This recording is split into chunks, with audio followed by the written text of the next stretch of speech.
Hello, everyone. We are waiting for everyone to get signed in. Welcome to our Water Wednesday series.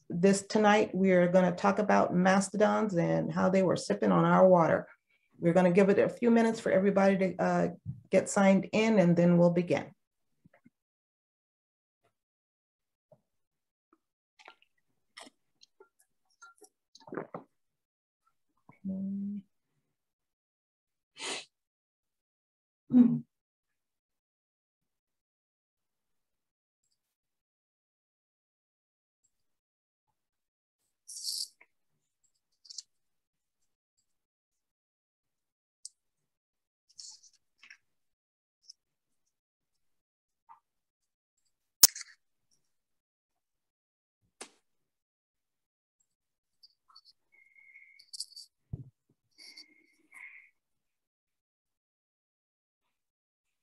Okay, while we're waiting for everybody to sign in, I'll go ahead and start the introductions. My name is Mona Favorite Hill. I'm with the Community Affairs team here at East Bay Mud.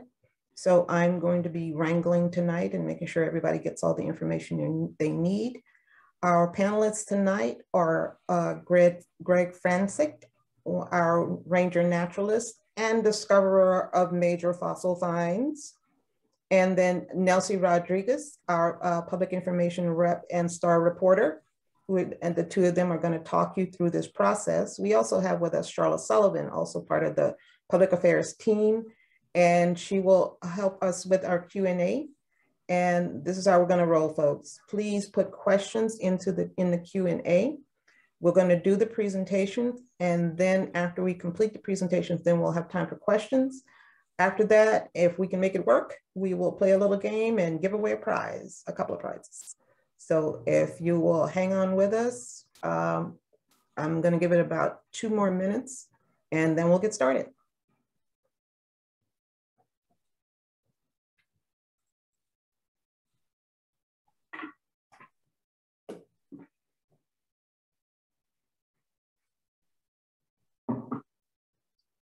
And you will also notice that our panelists and team members are sipping water, wonderful, beautiful East Bay Mud tap water, because that is the best thing to drink, not that we're biased.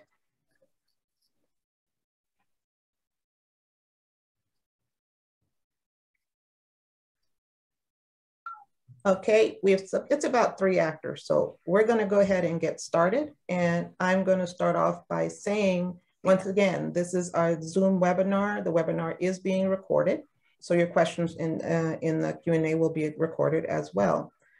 And at one point, we will put I will put my email address in the chat along with Charlotte's. And if you have questions, you can email us the questions. Anything that we don't answer, you can email us about it. So first thing we're going to do is talk about this incredible find on our East Bay watershed. So Nelsie, you want to go ahead and start?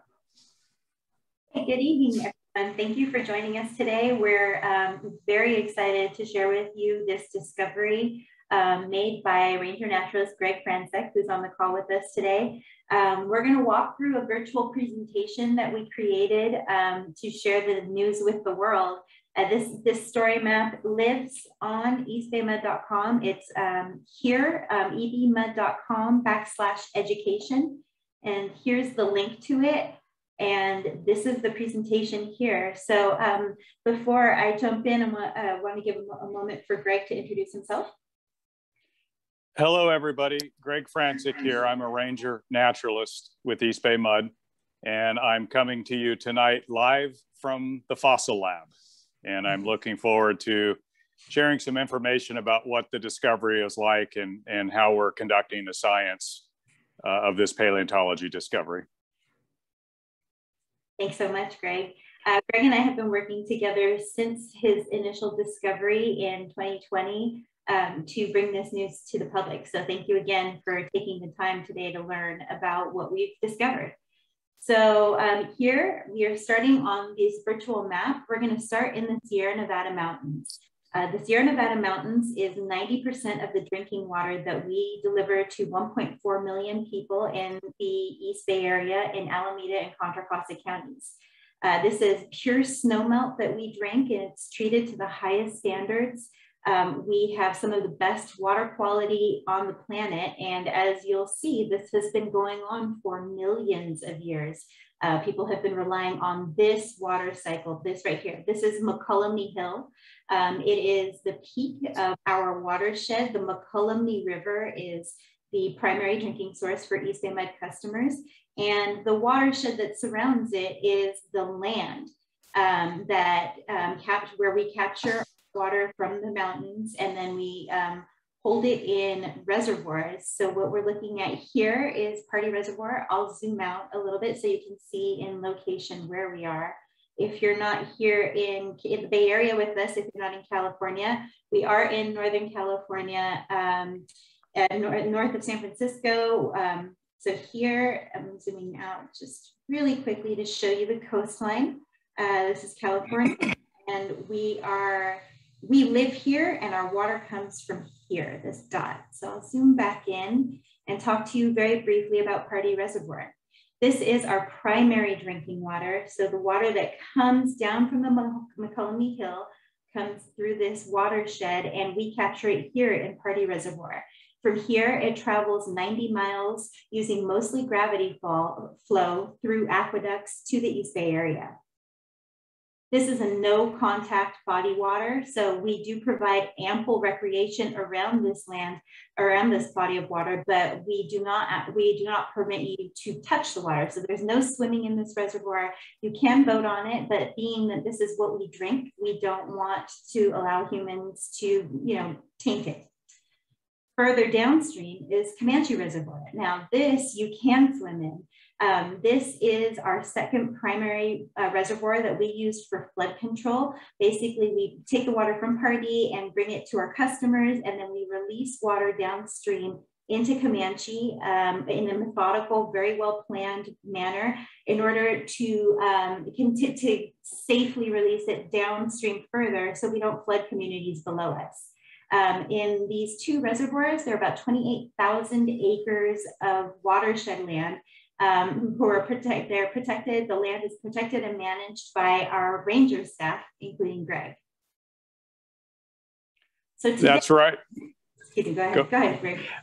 That's right. And as a patrol ranger, our typical responsibilities are divided between resource protection, which is clean water and a healthy landscape and environment, and public safety, which this time of year is fighting wildfires, medical response, search and rescue, and enforcement of regulations. That's right. So today, this is what the watershed looks like to us. We've got, all these photos were taken on one summer day in 2020. People out in the middle of the pandemic were really thirsty for some outdoor experiences and safe social distances. So here there were a bunch of people, but we reached peak numbers in our recreation areas in 2020. People were just very eager to get out and enjoy Mother Nature after months of being in pandemic shelter in place. And then during the same time, during the same period when these photos were taken, Greg was out doing what he was doing, and he came upon this once in a lifetime discovery. Go ahead, Greg. You bet. So it was July of 2020. I was on patrol out on the watershed, and I happened upon a geologic feature that caught my eye. Closer inspection, I determined it was actually a petrified tree. And because one end of the tree was visible out of its burial sediments, I could actually see the tree rings inside. Over days and weeks, several weeks, I expanded my surveys, which revealed many more petrified trees. And then I located the first vertebrate fossils, or the first bone fossils, which were from animals.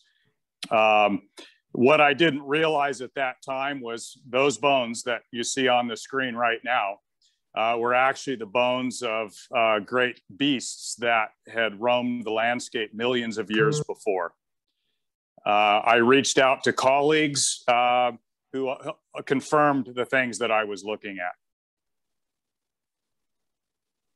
So what our colleagues, the California State University Chico has been our primary partner in this discovery. As Greg has said, our primary mission at East Bay Municipal Utility District is to protect the watershed that protects our water. That is our primary mission. And we really don't have the resources to conduct a large scale excavation of really precious fossils. So we partnered with the university, Greg did, he reached out to scientists and they came to this site and they have not stopped.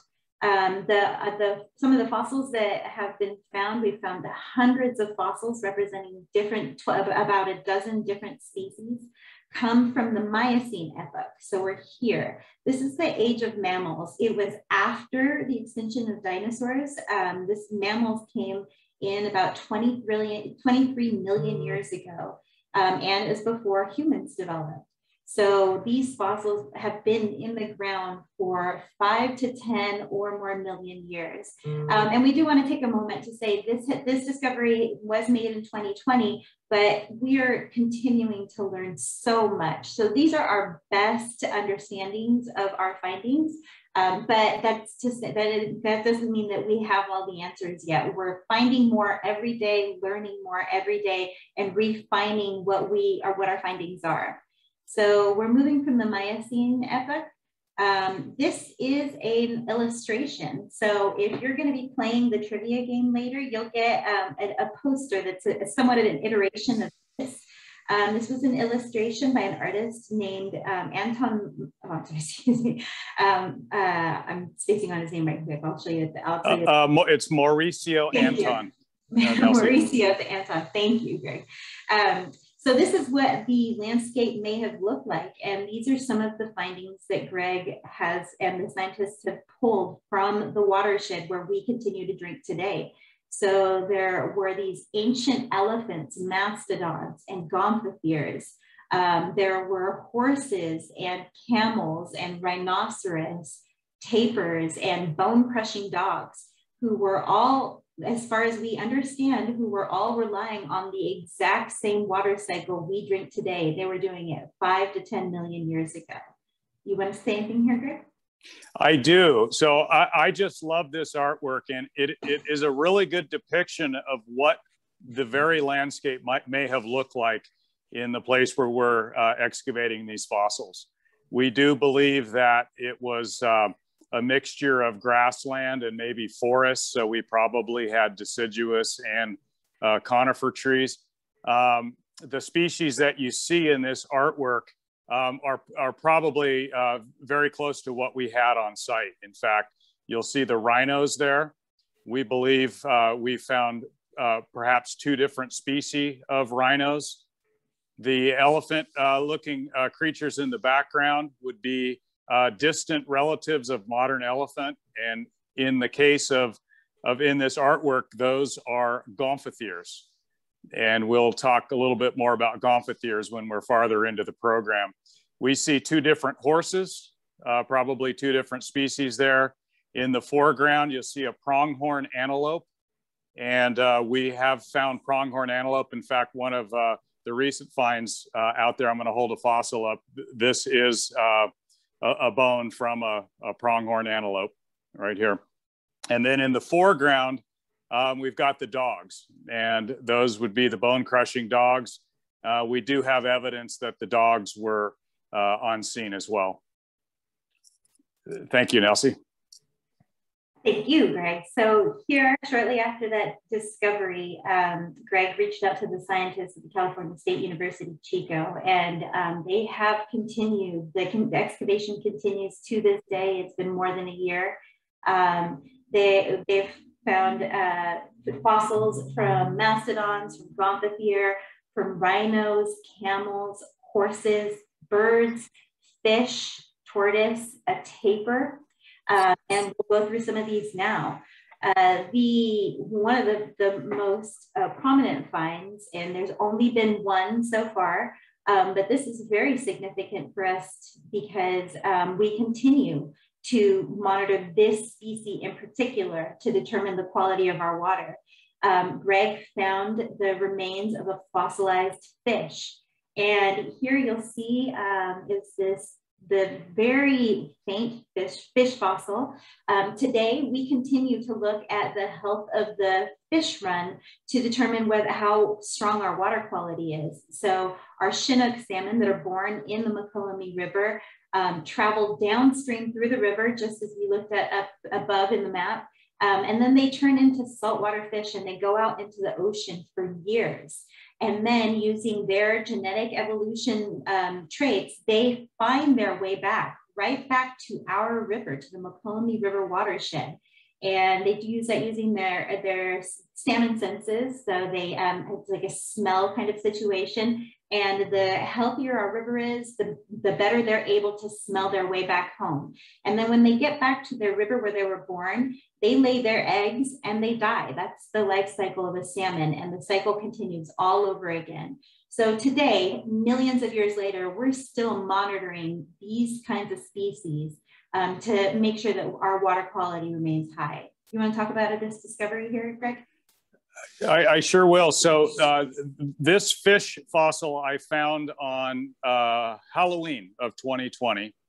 And I asked Michelle Workman, who is our manager of fisheries and wildlife, to assist me with the excavation. There's a photo of Michelle there. And who better than to work on a specimen like this than a fish biologist? And this was actually one of our more delicate specimens. It was very fragile to remove. While we don't yet know what species of fish this was, it could possibly be a salmon. And one thing that was known during the late Miocene, there was a species of salmon called the spike-toothed salmon, sometimes called the saber-toothed salmon.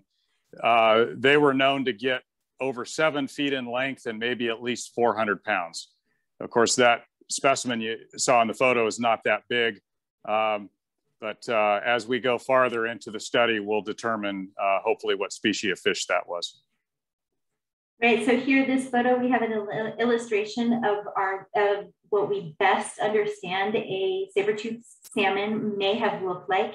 And on the left, we have photos of our Chinook salmon today. So after millions of years of evolution, these remain somewhat similar, very, very close to what we have today, which is really remarkable. Next, one of the big discoveries that Greg made was a tapir. Now, this little guy he looks like a little pig, but he's not. He's a little bit closer to zebra, and I'll let Greg get into, more specifically. Go ahead and tell us about this discovery, Greg. You bet. So what you see on your screen is a baby tapir, a cute little critter. And that, I believe that photo is from a tapir that was at the Dublin Zoo. And while a tapir looks similar to a pig, it's actually not a pig. They are a large herbivorous mammal. And in science classification, they're actually more closely related to a rhino, a horse, or a zebra. It's considered a perseodactyl, which is an odd-toed ungulate. And tapirs are actually, they exist today. There are 3 species of modern tapir. You might find them in Central America, South America, or in Southeast Asia, but they are a living fossil. They've been around for some 30 million years. And in the last 20 million years, they actually haven't changed much. So if you can go to the next slide, Nelsie. We should clarify this. This photo was taken of a tapir born in the Dublin Zoo in Ireland, not Dublin. Correct. So this photo here is the actual tapir specimen that we located, and I have it here in the lab with me. You can see it on the screen, but the actual specimen is right here. And this was from not only a baby tapir, it actually may have been an infant, or at least still nursing. And the reason we know that is there's very little wear on the teeth. Now, this specimen is in fantastic condition. And one thing we were able to do is take it into a local dentist in my hometown. And this dentist, who's been helping us out with our specimens, put it into the 3D X-ray machine to give us a look inside of the jaw, which allows us the opportunity to see what the roots of the teeth are like, and then where the adult teeth are loaded up into the jaw. Excellent, thank you. Okay, Mastodon. Now this is maybe one of the most impressive finds that Greg came upon. The Mastodon is an ancient elephant with these two major long tusks. And Greg found a nearly complete skull with tusks intact. Go ahead, Greg, tell us about this. Yeah, so a mastodon, they are a very distant relative of modern elephant. Their species is extinct and has been for at least 10,000 years. It's a proboscidean, which means it has a trunk or a large nose. It's in the genus Mammut, and they inhabited North and Central America in large numbers during the late Miocene until about 10,000 years ago. They're thought that they were browsers and grazers. In general, they're similar in size and build to a modern Asian elephant, which is a smaller elephant, maybe 7 to 10 feet tall at the shoulders, but probably quite muscular. Something important about the mastodon and that distinguishes them are actually their teeth. And Nelson, if you can back up one slide. So the photo that you see on the screen now is the actual specimen that I found.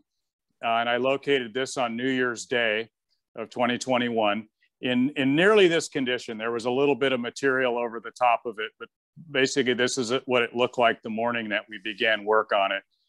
When I called our cadre of scientists, everybody pretty much dropped what they were doing and scooted out so we could begin on this.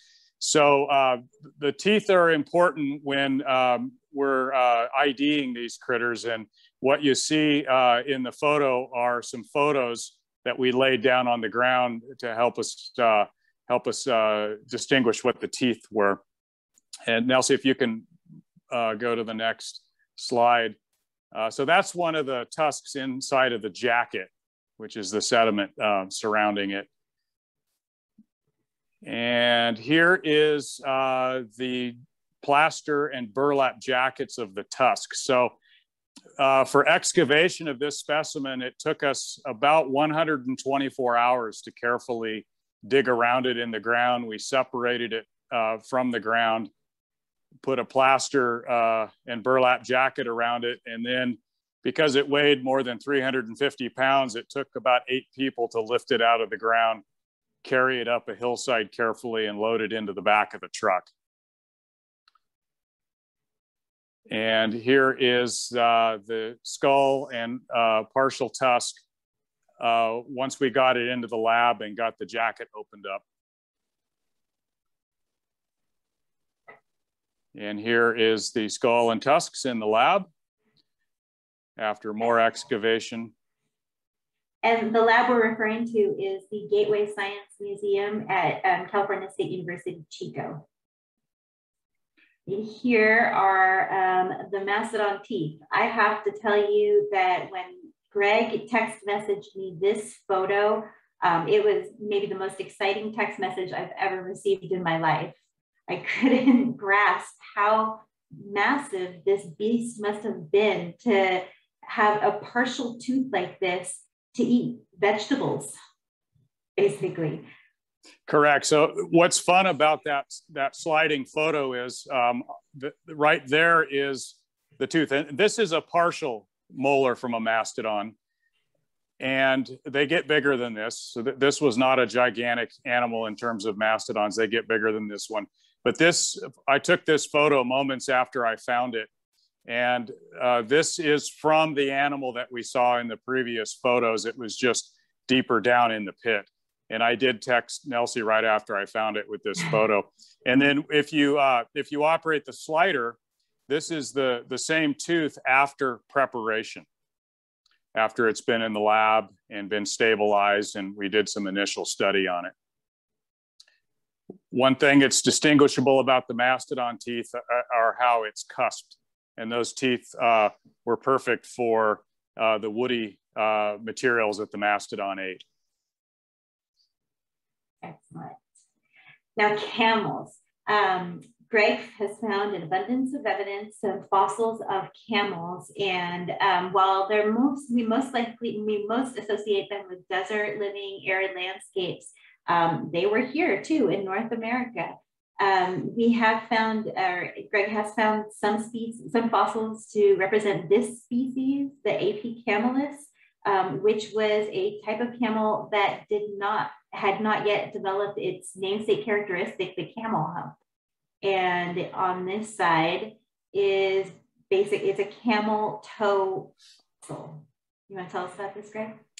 Yeah, so the slider, the artwork is of AP camelus, and that word in ancient Greek, or translated into English, means high camel or tall camel, and they did somewhat maybe resemble a giraffe with a long neck. They browsed high in the trees, and they may have been able to reach anywhere from 9, maybe 15 feet or even higher. We do have some specimens we think maybe AP camelus. To tell you a little bit about camels, they are an even-toed ungulate. They have 2 toes, and they have been around for maybe 40 to 50 million years in North America. The camel is a North American animal and then migrated to other parts of the world approximately 7 million years ago, and maybe down to South America 3 million years ago.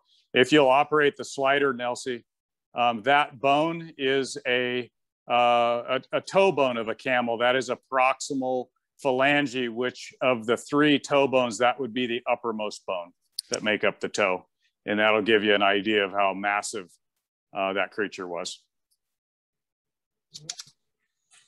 Okay, so horses are all over North America. We use them today, or they're animals, they're friends to us, and they're domesticated and they're wild. And here what we have is a tooth from a toe, which the scientists believe came from this little middle horse, the Merychippus, which was a 3-toed little horse. Tell us about this, Greg. Yeah, so Miocene horses or paleo horses in general, this is a great piece of artwork because we can see the development of the horses. From far to the left is Eohippus, and that may have been the earliest horse in North America. And by the way, horses are another North American original animal. They developed here and then spread to the rest of the world. So Eohippus may have been as small as 1 to 2 feet tall and had 4 toes. The outer toes probably didn't bear much weight. And as they developed, those toes basically disappeared into modern horse that now has 1 toe or the hoof. But if you look in the middle of that lineup of horses, you'll see Merychippus, and that's about right for the time period that we're in with our fossil site, which is late Miocene, 5 to maybe 10 million years ago. And that tooth on the right may be from Merychippus, and that is actually a pretty common fossil horse tooth. And we've actually found quite a few of them out here. In fact, lots of different specimens from horses. The interesting thing about the evolution of horses is they progressed here. They left North America. They became extinct here, but they came back. They came back on the ships of Spaniards, and then North and America and Central America repopulated with horses. And as we know, the Native American culture developed a very robust relationship or horse culture. Rhinos. So we still have rhinos today, and they were around millions of years ago. The rhinos we have today don't have this little horn here, but 5 million years ago they did. Go ahead and tell us about this, Greg. So Rhinoceros, another North American animal. And in this photo on the left, you'll see the first rhino specimen that I found out at the site. And that is a partial jaw. And in that jawbone, you can actually see the tooth sockets. Right above the jaw, you can see the tooth itself, and that is a complete rhino tooth. And I happen to have one right here with me in the lab. This is not a tooth from that rhino. This is a more recent one that I found. And this tooth was completely encased in sediment, and I've got about 30 hours of work into this to extract it from the sediment and get the tooth stabilized. But this is a rhino tooth here. So the photo on the right is artwork, a depiction of what the Miocene rhinos may have looked like. That is by an artist, Heinrich Harder. One thing about these Miocene rhinos is they were probably smaller than modern African rhinos. They had shorter legs. And I believe the one and maybe two species of rhino that we have at the site were probably hornless rhinos. And the two species may be Teleoceros and Aphalops. Tortoise. This here is one of Greg's more favorite finds. Go ahead and tell us about this. So we have lots of tortoise specimens from the site, and tortoise was a reptile. They still exist today. Tortoises have been around for tens of millions of years. This is our only reptile that we have in the lineup tonight. So one thing I imagine out at our Miocene site is I imagine the tortoise is running around like little armored tanks. In this photo, what we're doing there is excavation on parts of a tortoise, and that would actually be a smaller tortoise. Some of the tortoises out here may have been more than 1 meter across in shell size. So basically a giant land tortoise, not unlike what you might see in the Galapagos Islands today. And this slider here on the left is one of our specimens. This is a plastron, and the plastron is the bottom shield or the bottom armor or bottom plate of a tortoise. This artwork here is what that tortoise may have looked like. This was done by a regional scientist who has studied these tortoises. This tortoise hasn't changed much in tens of millions of years. And if you go to many parts of the world, you can still see these type of tortoises running around. I love this artwork here. Okay, now Gomphothere. Now this was a very exciting find. Like the mastodons, the Gomphothere is an ancient elephant with 4 tusks. So here we have a few photos that Greg can tell us about this discovery. Sure, Gomphothere. It's a weird word. It's a weird name. Gomphothere means welded beast. Similar to a mastodon in the way that it is a very distant relative of modern elephant. It is a extinct proboscidean. Many Gomphotheres had 4 tusks, and many Gomphotheres also had a very unusual long lower jaw. They were widespread around the planet in many different forms. We have quite a few pieces out from the site that we believe were Gomphothere. This photo in the middle, you'll see, is a very large specimen of a lower jaw, and 130 plus hours of excavation to get that out of the ground. And another specimen that was so heavy it actually required a backhoe to get it out. And so again, I'll tell people that we're very early in the study. So in terms of having a good ID on the species or even the genus on these animals, we're not quite there yet. We have some ideas, but we're still working on it. That's right. So as we've said, this was a once-in-a-lifetime discovery that Greg has made, and we're so fortunate that we had him out there. He knew how to handle this situation where anyone else could have just seen the petrified tree, thought it was a rock, and walked away, and we would have been walking away from millions of years of history. So as remarkable as this is, it's actually happened before for East Bay Mud. In 1947, we were building a pipeline to support the water system, and a surveyor named Murray Kelly came upon a mastodon fossil. And the fossil was pulled from the excavation site. This is where we were going to lay up, or where we laid a pipeline.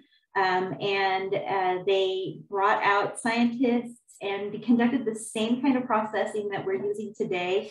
They encased the fossil in plaster and made a pedestal for it, and then removed that pedestal so that they could take it elsewhere to finally remove the earth and expose the fossil fully and safely. So these photos are courtesy of the Contra Costa Historical Society, and it's just really remarkable to think that there's still so much out there to be discovered in our land. And those of us who work in an industry where most of our infrastructure is below ground, we're kind of ideally situated to make these kinds of discoveries. It really benefits that we have such excellent field service workers like Greg, people who know what they're doing. So it's just really, really remarkable that we could have had this happen before. And going forward, as we mentioned at the beginning, this is a close partnership with the California State University of Chico. So this is really going to benefit the academia at Chico State. The department is now bursting full of future scientists who are working on real fossils pulled from their land where we live here. And they're learning and providing so much more information for the future, our understanding of the natural science and history of our state. The McCallum River is a wild and scenic river, a portion of it. That means that it is protected in perpetuity from human disruption. That means we're never ever going to be able to develop on that, which is exactly what we want. It clearly is a river and watershed that needs the highest level of protection. These fossils are protected by the United States Paleontology Resources Preservation Act, and they are owned by the East Bay Mud, by the East Bay Municipal Utility District. We are the owners of these fossils as they were on our land, but they are now being processed at the Gateway Science Museum, and the Gateway Science Museum will open its exhibit on this discovery on October 1st. So in just a couple of weeks, you can go to Chico State's Gateway Science Museum and see this actual mastodon that was pulled, the skull that was pulled from the McCallum River watershed. And here's some photos. These are student scientists, so they're learning hands-on right here in our community. And then on the photo on the left, this is Dr. Todd Green, who is the director of geology at Chico State. And then back here is Dr. Russell Shapiro. He's basically a modern day Indiana Jones paleontologist expert out in the world discovering fossils. And with that, that's the end of our virtual presentation. So here we just did want to note that just days before that we made this, the announcement of this discovery public, the superintendent of Pardee's, Bill Pulsifer, passed away. So we dedicated this to him. As superintendent of Pardee, he basically oversees the entire operation up country, the operation of the dams, the reservoirs, the watershed management, and he was a wonderful person, and we still miss him deeply today.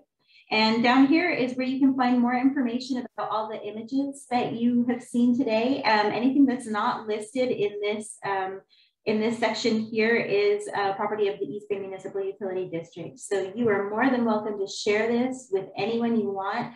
We have translated this into Chinese and Spanish, and we'll be making those virtual presentations available soon.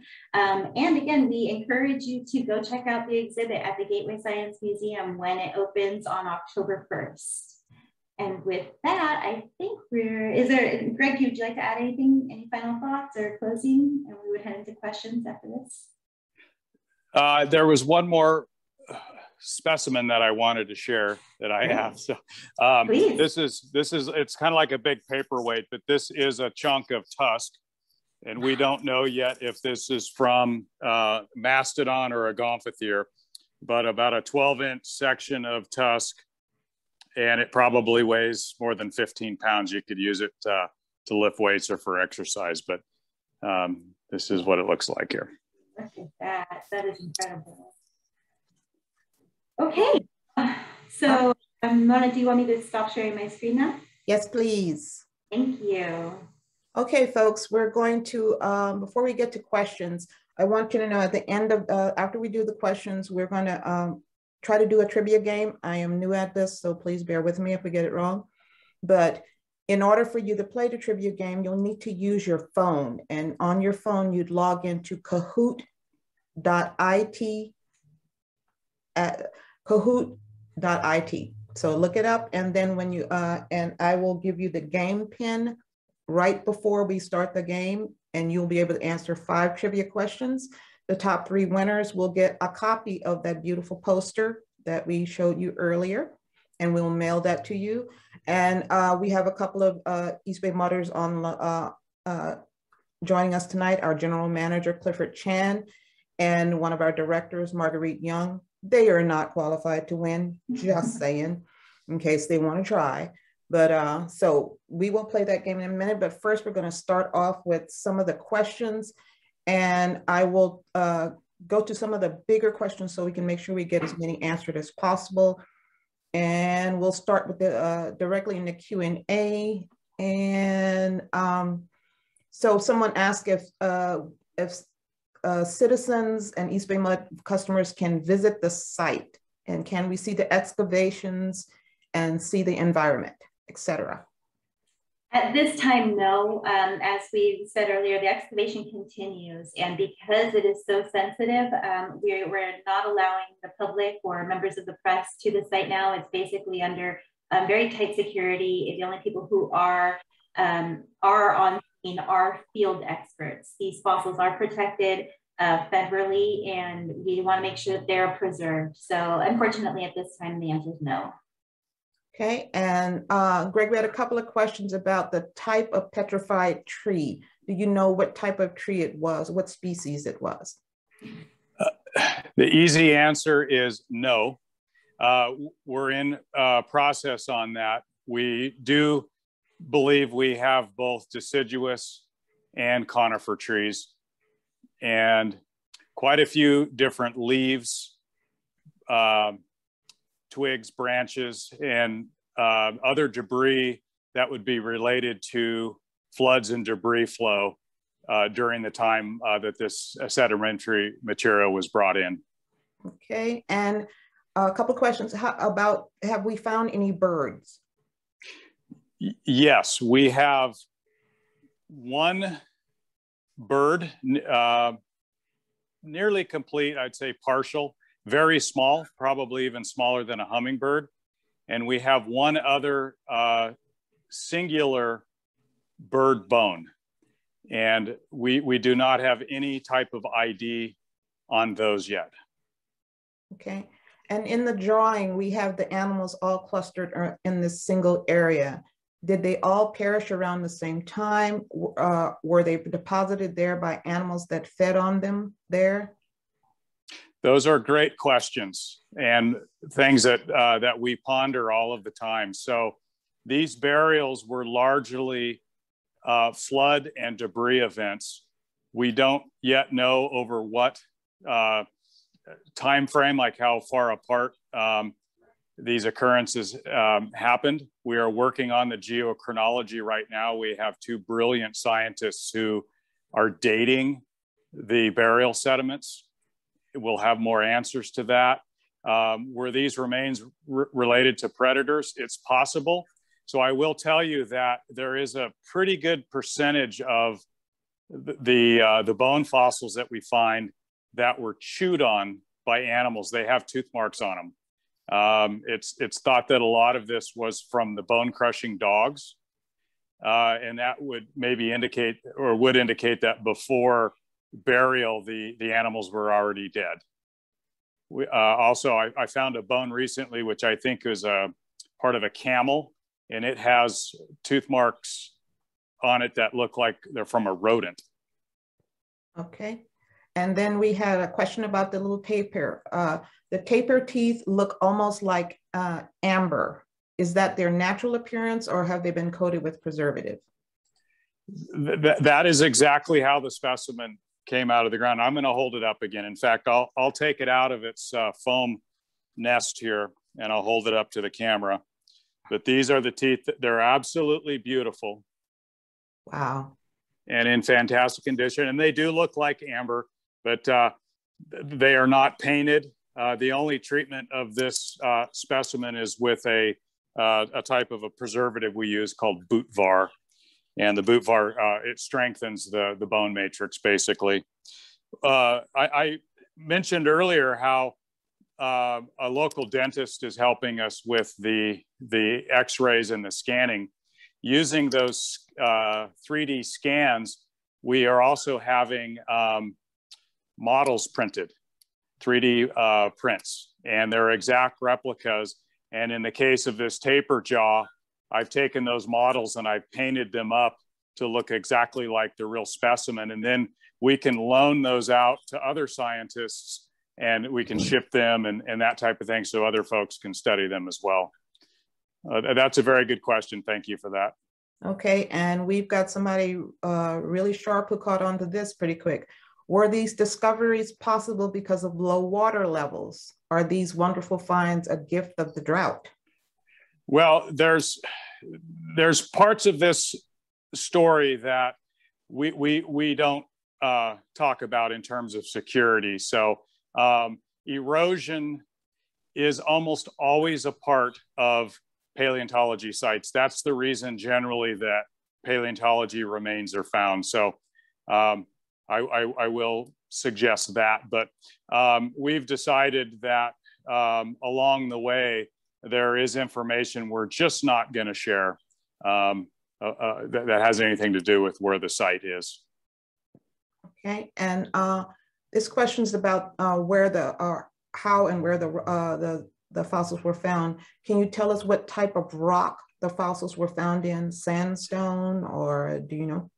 Well, the fossils are almost exclusively in sedimentary deposit, and the entire McCullum channel, from the highest point at Ebbets Pass all the way to the valley floor of the Central Valley, was a paleo channel. There were great volcanoes that were blasting and erupting during the Miocene, in particular, the late Miocene.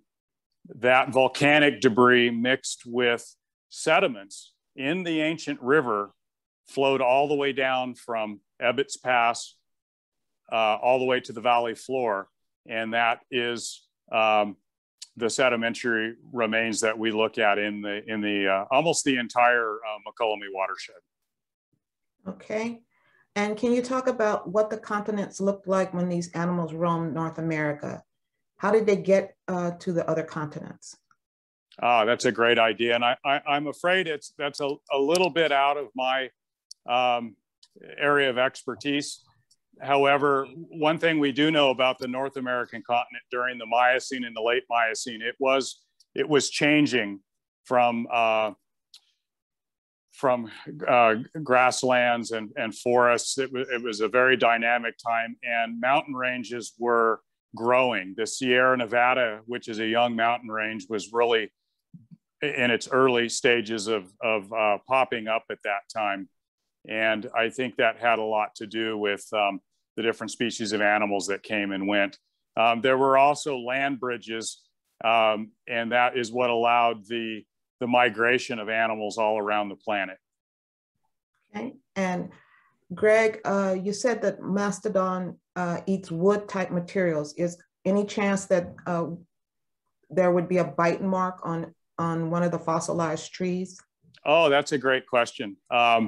I haven't found any bite marks yet on any of the petrified trees. I'll certainly keep my eyes open for it, but good question. And we also believe that the mastodons may have used their tusks to bring down trees, to rip off branches, to shave bark off of the trees.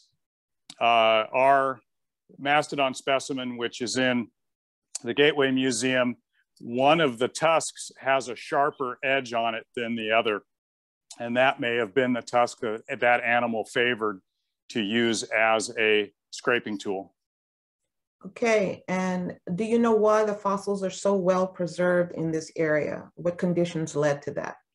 Absolutely. It has everything to do with the sediment that they were buried in. As I described a moment ago, the volcanic material that came out of the volcanoes, which are now in the Ebbets Pass area, the Sonora Pass area, Carson Pass, high content of silica. When the trees and these animal bones were buried, the chemistry was just right for fossilization. Okay. And left these wonderful specimens behind. All right, we've got a few minutes left. Charlotte, if you will pick up and check the chat for questions, I'm gonna see if I can queue up the game. Thanks, Mona.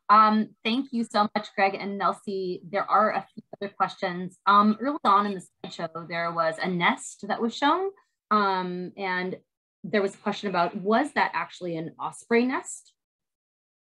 If the photos present day of the recreation use, I think that was a hawk nest, and they had built the nest on some power lines up there. Thank you, Nelsie. There was a few other questions. Some of them have been answered, but just for the benefit of those listening in who can't see the chat, where will the exhibit be? Where can people see this great exhibit of these great finds? At the Gateway Science Museum at Chico State, so Chico, California. Excellent, thank you. There was a few others. Can I add something? Yes. So the Gateway Science Museum is currently open to the public on Fridays and Saturdays from 11 a.m. to 2 p.m.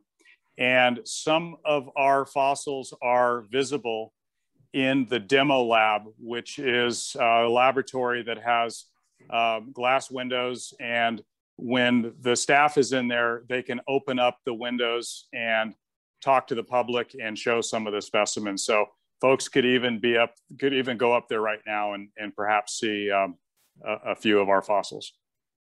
And also, we neglected to say earlier why our partnership with Chico was so vital.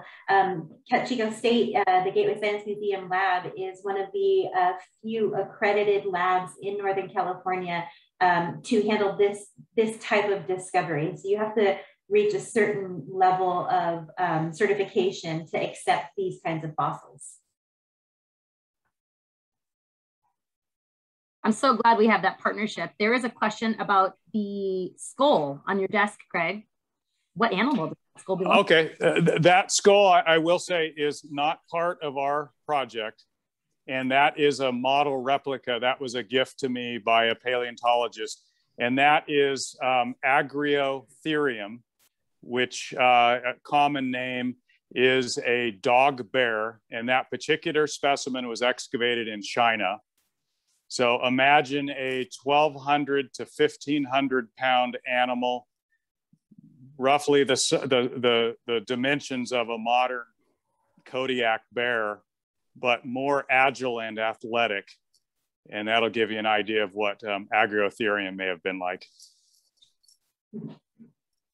Thanks, Greg. Okay, there was more, and I will want this question to be answered live because I think it also will benefit folks in the audience. Wanted to know if and when the presentation that you've seen tonight will be shared and where it might be shared. Well, we are recording this now, so we will make this recording available on edmed.com and our YouTube channel. We will also post it on our social channels. So if you follow us on Facebook or Twitter, we're also on LinkedIn and Nextdoor, and we will be sharing them all over there. The presentation itself, what we walked through, is available at edmud.com/education. It's a virtual tour at the very top of our education resources page. And folks, it usually takes us about a week to get the video up. So give us about a week from today. We'll have that posted on our YouTube page. All right, if there are no more questions, then we will make the attempt to play this game. I'm going to share my screen. Again, the game is called Kahoot. And if you'll go use your phones to sign into kahoot.com, kahoot.it, you should be able to sign up. And I must say, I created this game for a much younger audience, and I'm sensing that that's not who's here tonight, but that's okay, folks. You can still play. So let's see if I can get to it right here. All right, can everyone see that? All right. All right.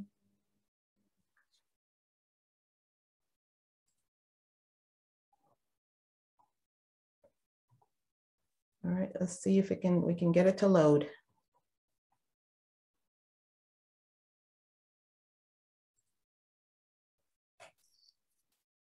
Mona, is there a pin? There was a question here. We all need a pin to log in. Sure, the pin, the pin is 417-9288. That's shared in the chat for those of you who want to participate in the Kahoot game. You can copy it from the chat. All right. Oh, wait, look like they're giving me a new pin. Just a second. Let me make sure that's the right one. Sorry. The game pin is, 5207683. New pin also shared in the chat. Okay. And as soon as our players log in, we'll start the game.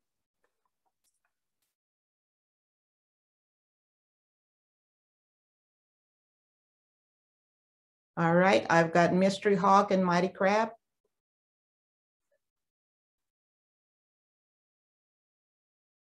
All right, Decisive Newt, Amiable Sable, Classy Horse, Noble Akita, I can never pronounce that.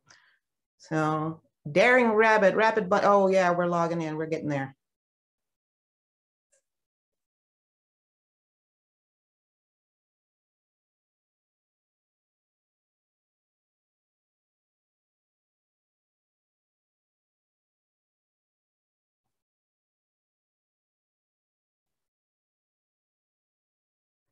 Okay, we've got almost, let's see, Fast Unicorn, I like that one. All right, in just a few minutes, it will pop up and you'll have 30 seconds to answer the question correctly. They are all multiple choice questions. All right.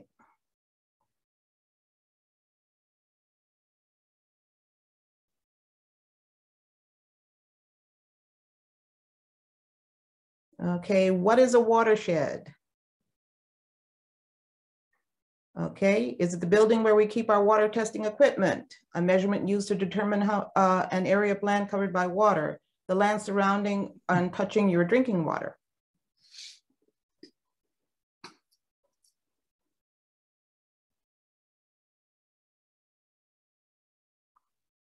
Okay, and pretty good. All right, next question.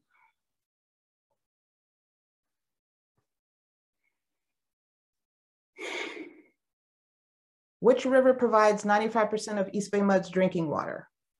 Is it the Hetch Hetchy, Yuba, Tuolumne, or McCullumne?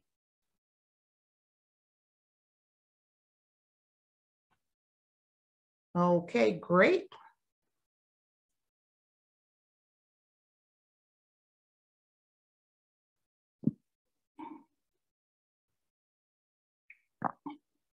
Okay.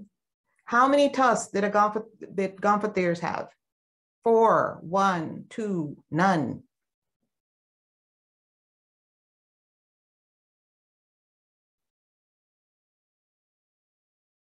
All right.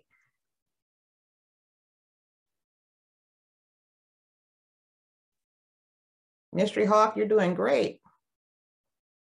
Okay, next. What did mastodons eat? Small animals, fish and water creatures, grass and leaves, pizza.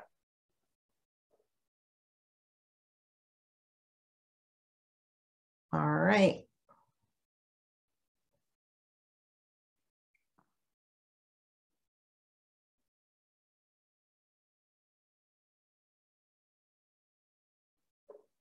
Okay, and next question.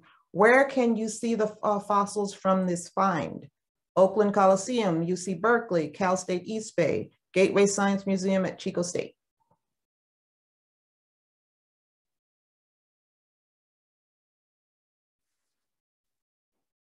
All right, let's see. One. That is every question, and congratulations to Mystery Hawk, who scored the highest. So we will mail the poster to the top 3 participants. If you can put your email address in the chat, we will have your email address from the game, and we will reach out to you to mail you a copy of the poster. All right, I'm going to stop sharing, and thank you for playing the game. Folks, that brings us to the end of our presentations tonight. And if you have questions for us, you can contact us. You can contact all of us. Hang on. And I'm putting my information in the chat.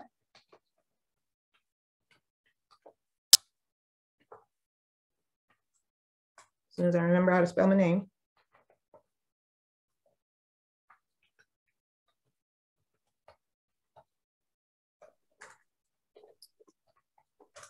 So if you have any questions for Greg, Nelsie, and any of us, if you'll contact us, you can send me an email and I will make sure they get it and we will respond to you right away. Thank you for joining us. And Charla, before we go, if you'd like to tell us about next month's Water Wednesday. Sure, no problem. Next month's Water Wednesday, if you'd like to tune in, is about water quality. What's in your water? Some people want to know where it comes from. Is it all the same? So tune in to find out more. We'll do some real live kind of water quality anecdotes, what you might actually see in your own home from a water quality perspective. And we'll be partnering with the state on this one. So you'll get to also hear from the State Water Resources Control Board on how East Bay Mud and the state interact.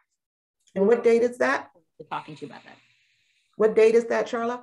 Oh, that's a great question, Mona. It is October 20th, same time, 6 p.m., Water Wednesday. All right. Thank you, Greg. Thank you, Nelsie. Thanks, Charla, for your help. We appreciate it. Thank you, everyone, for your time. And Greg, thank you very much.